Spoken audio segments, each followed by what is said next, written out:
question here is what's going to be the long-term impact on potential output growth? And I see COVID-19 as a catalyzer that has accelerated some reactions that were already there for reshoring, deglobalization, protectionism. Even if actually all our efforts are concentrated in the crisis, in the pandemic, and the short-term economic and social impact, I think it's pretty important and necessary to begin to think in the recovery moment. One can see every crisis as a great opportunity that should not be wasted for reform. So what, if anything, in these difficult times, can we leverage from this crisis to be in a better position for the future? Informality has been the greatest enemy during the pandemic because, by definition, informality requires human contact. And the fact that so many jobs in Latin America are informal means that a lot of people during the lockdown have had no revenue because they're not supported by the payrolls, because maybe they are not below the poverty line, so they're not getting any cash transfers. So the informal economy is suffering the most. In Latin America, we have an important structural problem which has to do with informality in the job market. We have a lot of informal work and a lot of very high contact work.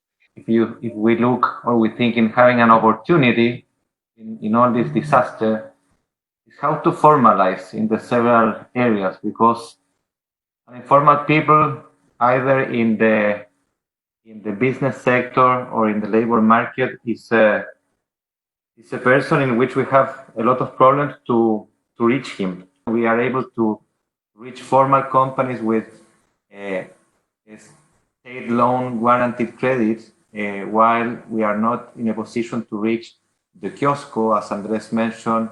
But now that we're subsidizing payrolls, that governments are actually paying the salaries or part of the salaries, this could be a tremendous opportunity to bring into formality some of these informal jobs. If we're going to subsidize payrolls, well, let's subsidize also payrolls, quote unquote, in the informal economy that formalize. The only tool we have is just like to provide some base income for these people, and unfortunately, many countries in Latin America they did not even have a good social register of their population.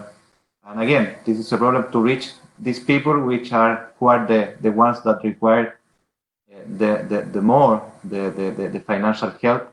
If the nature of work is going to change, and we will have the need to operate much more electronically, this is also a great opportunity to formalize many things, but it is also a great opportunity to let go of things.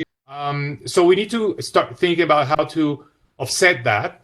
And of course, the number of sectors that can grow in a more digital way, like health, education, finance.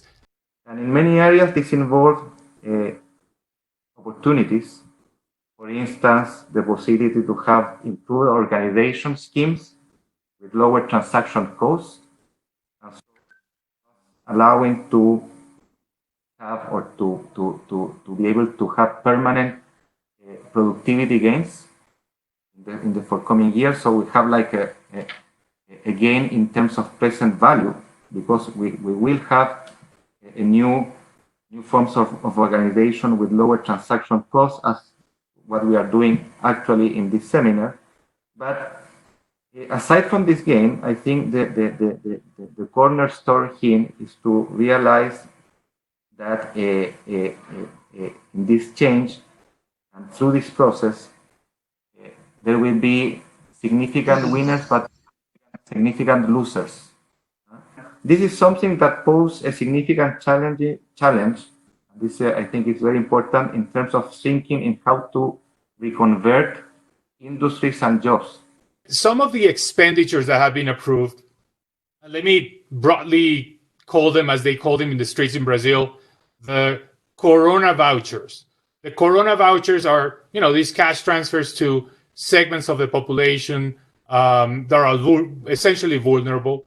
They come at a time in a region when there's a lot of social unrest. I don't really think it's going to be that easy to take those subsidies away very fast. We need to think very seriously about this, and especially to work not only in terms of defining the precise or specific public policies, but in order to think in how to reach political agreements in order to set this as the main public policy priority.